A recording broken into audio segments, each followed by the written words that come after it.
طلبہ عزیز آداب، کیسے مزاج ہیں آپ کے؟ آج میں آپ کی خدمت میں پیتل کا گھنٹہ افسانے پر گفتگو کروں گا۔ اور آپ دیکھیے کہ یہ جو پیتل کا گھنٹہ ہے، یہ قاضی عبدالستار نے یہ افسانہ لکھا ہے، اور اس افسانے کا پلاٹ بڑا گتھا ہوا ہے، اور اس افسانے میں جو بات بتائی گئی ہے وہ یہ ہے کہ چونکہ زمینداری کا معاملہ ہے، دیکھیے یہ جو پیتل کا گھنٹہ ہے یہ قاضی انعام حسین آف بھسول اسٹیٹ اودھ، یہ ان کی اپنی ایک ریاست تھی قاضی انعام حسین کی، اور اس میں یہ پیتل کا گھنٹہ جو ہے یہ بہت قیمتی یعنی اینٹیک چیز تھی ان کے ہاں۔ یہ پیتل کا گھنٹہ جو ہے وہ صدیوں سے ان کی ریاست میں بجتا چلا آ رہا تھا، اعلان ریاست کرتا تھا یہ۔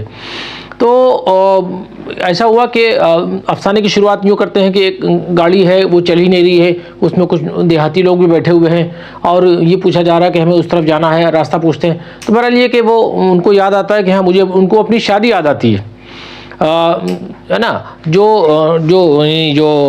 لکھ رہا ہے کہانی وہ یہ کہتا ہے مجھے اپنی شادی یاد آ گئی، اور شادی میں جب گیا تھا تو میں شیروانی جبتن کیے ہوا تھا، تو انہوں نے مجھے کسی سے وہ بدیاں لے کر مجھے پہنا دیں شیروانی پر۔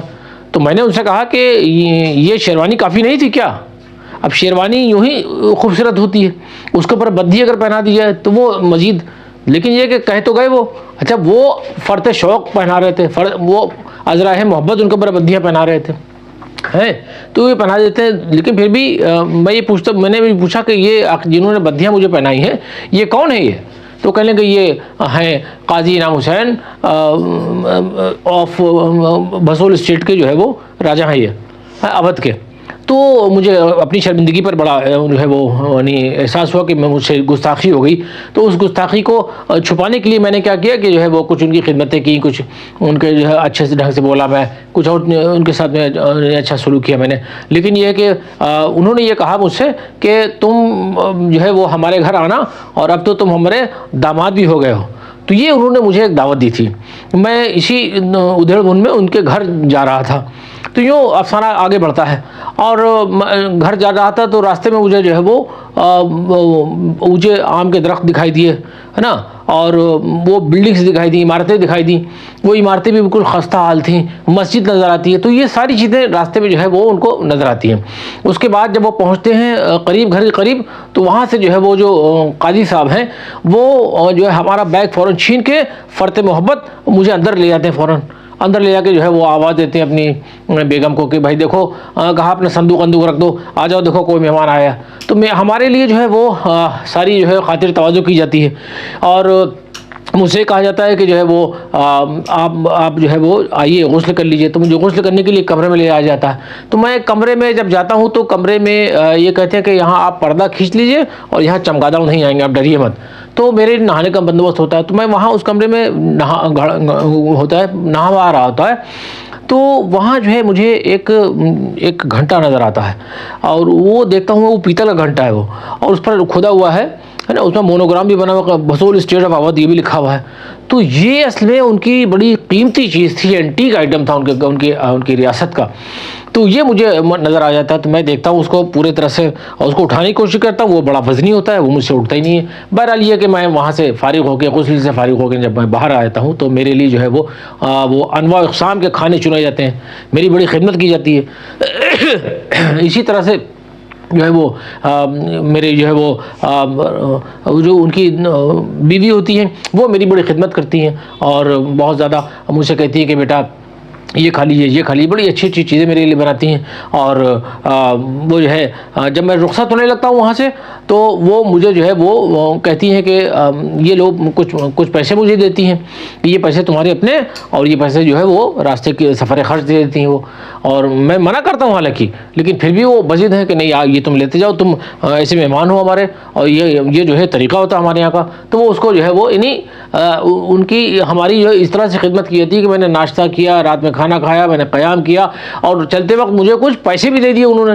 اور جب پیسے دیے تو جو ہے وہ کہنے لگی کہ اے بھیا میں تمہاری جو ہے وہ کیا نام ہے، دادی جو ہے تمہاری وہ فقیرن ہو گئی، بھکارن ہو گئی، اور اس طرح سے جو ہے وہ بیچاری ان کی آنکھیں جو ہے وہ آنسو جاری ہوتے ہیں اس میں.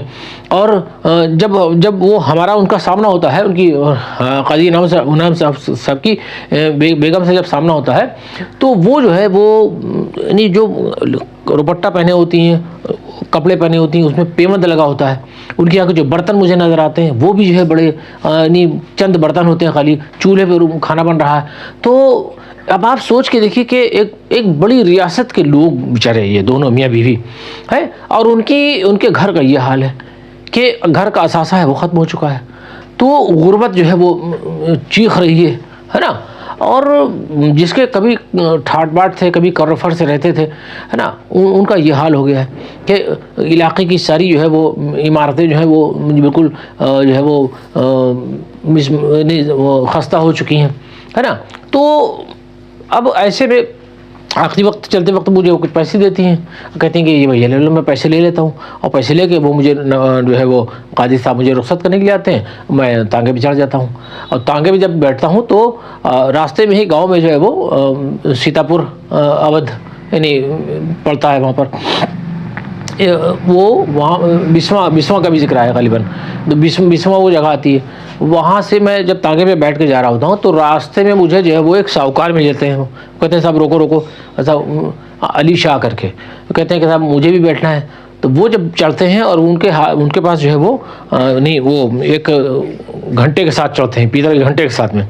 تو یکے والے کو سے نہیں رہا جاتا ہے. یکے والا پوچھ ہی بیٹھتا ہے کہ بھائی یہ جو ہے آپ کے ہاتھ میں یہ پیتل کا گھنٹا کیسا، اور وہ کہاں ہے، قاضی صاحب کہاں ہے، وہ نہیں آئے ساتھ میں، وہ گھنٹا ہی ایسا. تو وہ کہتا ہے کہ ہاں وقت کی بات ہے. تو پھر جو ہے جو میں ان کے گھر گیا تھا تو مجھے یہ خیال آتا ہے کہ ان کے گھر کی حالت ایسی ہو چکی ہے کہ ان کا سب کچھ برباد ہو چکا ہے، سب کچھ بک چکا ہے، ریاست ختم ہو چکی ہے. یعنی گھر کا اثاثہ بھی تھوڑا بہت بچا ہے. اور ان حالات میں، اس قسم پرسی کے زمانے میں، اس غربت میں، اس مفلسی میں انہوں نے میرا اتنا خیال کیا، میرے لیے جو ہے اتنا اہتمام کیا، یعنی مختلف قسم کے کھانے مجھے کھلائے، اور چلتے وقت جو ہے وہ مجھ کو پیسے بھی دیے، اور سفر خرچ بھی دیا اتنا زیادہ. تو جو ہے وہ یکے والا جو ہے گھوڑے کو جو چابک مار رہا ہوتا ہے تو وہ مجھے یہ ایسا احساس ہوا کہ شاید وہ چابک جو ہے وہ گھوڑے کی پیٹھ پہ نہیں بلکہ میری پیٹھ پر پڑ رہے ہیں. یہاں جو ہے افسانہ ختم ہوتا ہے. دیکھیے وہ جو رائٹر ہے، جو مصنف ہے، جو فنکار ہے، جو قلمکار ہے، وہ یہ بتانا چاہتا ہے کہ جو زمینداری تھی، ہے نا، جو ریاست تھی، ریاست کے برباد ہونے کے بعد میں جو یہ صورتحال سامنے آئی ہے، جو منظرنامہ ہمارے سامنے آیا ہے وہ بڑا دل سوز ہے نا. اور ایسے میں جو ہے وہ بہت زیادہ مطلب دیکھ کر یہ چیزیں جو ہے بڑی بے چین کرتی ہیں، بہت پریشان کرتی ہیں کہ کہاں کل اتنے ٹھاٹ باٹ تھے، راجاؤں کی طرح رہتے تھے، وہ کروفر تھا، ہے نا، وہ سب طریقے تھے. یعنی ہمارا انداز ہی الگ تھا. ہمارے لیے جو ہے کہ لائسنس بھی ہم کو نہیں لینا پڑتا تھا، اور یہ نہیں کہ ہم راجاؤں کی طرح ٹھاٹ باٹ تھے ہمارے. لیکن یہ کہ وقت کی بات ہے، وقت بدلا تو جو ہے وہ یہ ساری عمارتیں گر گئیں، اور بلڈنگ بھی گر گئی. جو عمارتیں تھیں وہ کھنڈہر کی شکل اختیار کر گئے. تو گویا کہ وہ جو زمینداری تھی، جب اس کے خاتمے سے جو چیز سامنے آئی وہ بڑی جو ہے وہ دردناک تھی. وہ اسی کو بیان کیا گیا. اچھا، پیتل کا گھنٹا کیوں رکھا ہے انہوں نے؟ دیکھیے قاضی عبدالستار نے کوئی بہت زیادہ اردو ادب میں کام نہیں کیا. علی گڑھ مسلم اسٹیشن میں سے انہوں نے پی ایچ ڈی کی، اور وہیں وہ شعبہ اردو میں جو ہے وہ صدر کی حیثیت سے رہے، اور دہلی میں ان کا انتقال ہوا، اور وہیں ان کے جو ہے وہ علی گڑھ کے احاطے میں ہی ان کی تدفین ہو گئی. تو چونکہ علی گڑھ سے ان کا تعلق تھا، اس لیے انہوں نے، قاضی عبدالستار نے کوئی بہت زیادہ افسانے، بہت زیادہ ناول نہیں لکھے. لیکن یہ ہے کہ ہوتا یہ ہے کہ کبھی کبھی کوئی ایک ہی کتاب جو ہے وہ اس فنکار کے لیے وہ کو حیات جاوید عطا کرتی ہے نا. جس طرح سے مومن کو ایک شعر، مومن کو یاد کر کے ایک ہی شعر یاد آتا ہے کہ ہاں تم میرے پاس ہوتے ہو گویا جب کوئی دوسرا نہیں ہوتا. تو اس شعر سے ہم مومن کو یاد کرتے ہیں. اس طرح سے آپ نعت گو شاعر محسن کاکڑوی کے لیے سب تکاشی سے چلا جانب متھرا بادل، تو محسن کاکوری کا جب نام آتا ہے تو یہ مصرع فوراً یاد آ جاتا ہے. تو کسی فنکار, کسی شاعر ہو یا ادیب ہو, اس کا کیا ہوا ایک ہی کام جو ہے اس کے لیے ہے وہ ہمیشہ کی کامیابی کا ضامن ہوتا ہے. اس کے لیے اس کو حیات جاوید عطا کرتا ہے. تو قاضی عبدالستار کو جس فن پارے نے, جس افسانے نے حیات جاوید عطا کی, وہ ان کا ہے پیتل کا گھنٹہ. پیتل کے گھنٹے میں انہوں نے جو ہے وہ جاگیردارانہ نظام اور جو اس زمانے کے جو چھاٹ باٹ تھے اس کے خاتمے کے بعد میں جو صورتحال پیش آئی ہے اس کا بہترین نقشہ کھینچا ہے انہوں نے. اور ایسا لگتا ہے قاضی عبدالستار کہ اس افسانے کو نہ صرف لکھ رہے ہیں بلکہ اس افسانے کے خود ہیرو ہیں, خود ہی جو ہے وہ اس کے جو ہے وہ یعنی اہم اس کے وہ ہیں یعنی ہیرو بنے ہوئے ہیں. لگتا ہے کہ وہ ان پر جو بیت رہی ہے وہ انہوں نے بیان کیا ہے, اپنے یہاں کا واقعہ بیان کیا ہے.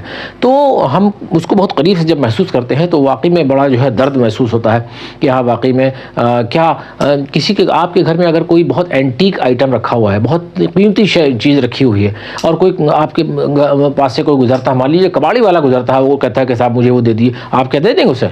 کبھی نہیں دیں گے. کیوں؟ کیونکہ وہ آپ کے گھر کی عزت ہے, وہ آپ کی آبرو ہے نا. تو اور اس کی قیمت باہر کیا ہوگی, وہ باہر والے کیا دیں گے؟ اس کی حفاظت کرنا ہی وہی قیمت ہے, اس کو ہم بیچ نہیں سکتے. کیوں؟ کیونکہ اس میں ہماری یادیں ہیں, ہے نا, اور اس میں ہماری سب چیزیں جڑی ہوئی ہیں. وہ اسی لیے وہ اینٹیک ہوتی ہے. وہ تو اینٹیک آئٹمز جلدی کوئی نکالتا نہیں اپنے گھر سے, تو وہ ان کے یہاں کی یادگار تھی, ہے نا. اس پیتل کے گھنٹے میں ان کے پوری سلطنت کی یادیں جو وابستہ تھیں, یعنی جمع تھی اس میں پیتل کے گھنٹے میں. تو پیتل کے گھنٹے کو علامت بنا کے قاضی عبدالستار نے بہترین افسانہ لکھا ہے, اور وہ جو ہے وہ رہتی دنیا میں ان کی اس افسانے کی جو ہے شہرت رہے گی اور آج تک یاد کیا جاتا ہے. تو قاضی عبدالستار کا بہرحال قلم جو ہے وہ بہت اچھا چلتا ہے اس افسانے میں, اور افسانے میں ایک ہی کردار ہے جو آگے بڑھ رہا ہے, وہی افسانے کو لے کے چلتا ہے. اس میں جو ہے منظر نگاری سے اچھا کام لیا گیا ہے, مکالمے بھی بہت زیادہ نہیں ہیں, لیکن یہ ہے کہ 3-4 کیریکٹرز ہیں. قاضی رام حسین ہیں اور ان کی جو بیگم ہے وہ ہیں, اور خود جو ہے وہ جو افسانے کے ساتھ چل رہا ہے ہیرو وہ ہے. تو ہم یہ دیکھتے ہیں کہ قاضی صاحب کا جو یہ افسانہ ہے, مختصراً یہ میں آپ کو عرض کر دوں کہ اس افسانے میں یہ بتایا گیا ہے کہ جب کوئی ریاست اجڑتی ہے, جب وہ ختم ہوتی ہے نا, تو زمینداری کے زوال کے بعد جو کیفیت آئی وہ یہ رہی کہ پیتل کے گھنٹے تک کو فروخت کرنا پڑا اس مہمان کے اہتمام کے لیے. یعنی جو قاضی صاحب کی جو بیوی تھی ان کے پاس بھی اتنا نہیں بچا تھا کہ اپنے اس مہمان کے لیے کچھ خاطر تواضع کر سکتی, لیکن انہوں نے اپنی پرانی آبرو کو بچائے رکھنے کے لیے مہمان کا انتظام کیا, اس کا اہتمام کیا, اس کے کھانے پینے کا سارا انتظام کیا, اور چلتے وقت چند پیسے بھی دے دیے. ہاں یہ ہے کہ جو تھیں ان کی آنکھیں اشکبار ہو گئی کہ جو ہے تیری دادی تو جو ہے وہ فقیرن ہو گئی, بیکارن ہو گئی, ان سے رہا نہیں گیا. تو چیزیں جو ہیں وہ ظاہر بھی ہو گئیں. بہرحال یہ کہ انہوں نے دبانے کی کوشش کی, اور یہ راز اس وقت فاش ہوتا ہے جب پیتل کا گھنٹہ تانگے پر جو ہے نظر آتا ہے انہیں, اور ان کو بڑا کرب محسوس ہوتا ہے, بڑا درد محسوس ہوتا ہے کہ کہاں ہم چلے آئے. اور یہ انہوں نے اپنی آبرو کو بچانے کے لیے ہمارے لیے ساری لوازمات کیے, ہے نا, میرا خاطر تواضع کی, سب کچھ کیا, اور انہوں نے اس کے لیے پیتل کے گھنٹے کو فروخت کر دیا, پیتل کا گھنٹہ تک بیچنا پڑا. تو وہ جو عزت تھی گھر کی, وہ نہیں اپنی آن بان شان کو بچائے رکھنے کے لیے میرا جو ہے خیال کیا, اس خیال کرنے میں ان کے اپنے گھر کی جو بہت قیمتی شے تھی اس کو فروخت کرنا پڑا, تبھی تو وہ ہمارے ساتھ کر پائے. یہ ہے کل اس افسانے میں کہا گیا ہے. پوری بات جو اس کا لب لباب ہے اس افسانے کا وہ یہ ہے کہ مہمان کے ساتھ جیسے پہلے سلوک ہوتا تھا کہ وہ انڈے آ رہے ہیں, چائے آ رہی ہے, یہ آ رہا ہے, وہ آ رہا ہے, ساری چیزیں جیسے پہلا تھا, وہ اپنی عزت کو بچائے رکھنے کے لیے کیا سب کچھ, اس کرنے میں انہوں نے ان کو پیتل کا گھنٹہ تک فروخت کرنا پڑا. یہ ہے اصل میں اس افسانے کا. تو یہ دیکھیے جو پرانی چھوٹی موٹی جاگیریں ہوا کرتی تھی, اس کے جو لوگ ان کی اپنی سلطنت ہوا کرتی تھی, اس کے سلطنت کے بادشاہ ہوا کرتے تھے, تو ان کی اپنی جو آبرو ہے, اس آبرو کا جو تحفظ ہے وہ بڑی چیز ہے. اس تحفظ کے لیے ہی انہوں نے یہ سب کام کیے تھے. انہوں نے بہرحال یہ کہ میں سمجھتا ہوں کہ یہ افسانہ جو ہے آپ کو بہت اچھی طرح سمجھ میں آ گیا ہوگا. اس میں کچھ نہیں, کوئی خاص بات نہیں ہے, بس ایک محض جو پیتل کا گھنٹہ ہے وہ جو ہے وہ ان قاضی رام حسین صاحب کی جو ہے وہ ایک نشانی ہے اس نشانی کو فروخت کرنا پڑتا ہے ایک مہمان کے لیے، اور مہمان کے لیے اس لیے فروخت کرتے ہیں کیونکہ انہیں اپنی آبرو کی حفاظت کرنی ہے، آبرو کو بچانا ہے، وہی پرانے کروفر کو بچائے رکھنے کے لیے وہ سب مہمان نوازی کرتے ہیں اس کی، اور وہ پیتل کا گھنٹہ بک جاتا ہے۔ اور یہی ہے یہ داستان ہے، یہی بیان کی گئی ہے اس افسانے میں جو کچھ بھی بیان کیا گیا ہے۔ بہرحال قاضی عبدالستار اپنے اس افسانے میں پوری طرح کامیاب ہے، اور جو ہے وہ پیتل کا گھنٹہ فروخت ہو جاتا ہے، اور یہی ایک اس میں جو بیان کیا گیا ہے۔ بہرحال یہ ہے کہ میں سمجھتا ہوں کہ آپ کو میں نے ایک نشست میں پہلے قاضی عبدالستار کے بارے میں تھوڑا سا بتایا، ان کی سوانح کے بارے میں بتایا، اس کے بارے میں پیتل گھنٹہ میں نے پڑھ کے سنایا، اس میں کوئی مشکل لفظیات نہیں آئی ہیں، سیدھی زبان استعمال کی گئی ہے، سادہ زبان استعمال کی گئی ہے۔ تو اب آپ کی پوری طرح سمجھ آ گیا ہو یہ افسانہ، اور میں اب یہاں پر اپنی گفتگو کو ختم کرتا ہوں اس گزارش کے ساتھ میں کہ آپ ہمارے چینل کو لائک کرتے ہیں، اسے آپ سبسکرائب بھی کریں، اور اس کو زیادہ سے زیادہ لوگوں تک شیئر کریں تاکہ ہماری گفتگو سے لوگ فیضیاب ہو سکیں، زیادہ سے زیادہ طلباء، زیادہ سے زیادہ شائقین، زیادہ سے زیادہ محبان اردو، زیادہ سے زیادہ اہل ادب اس سے جو ہے وہ فائدہ اٹھا سکیں، مستفید ہو سکیں۔ انہی چند کلمات کے ساتھ میں آپ سے رخصت چاہتا ہوں۔ خدا حافظ۔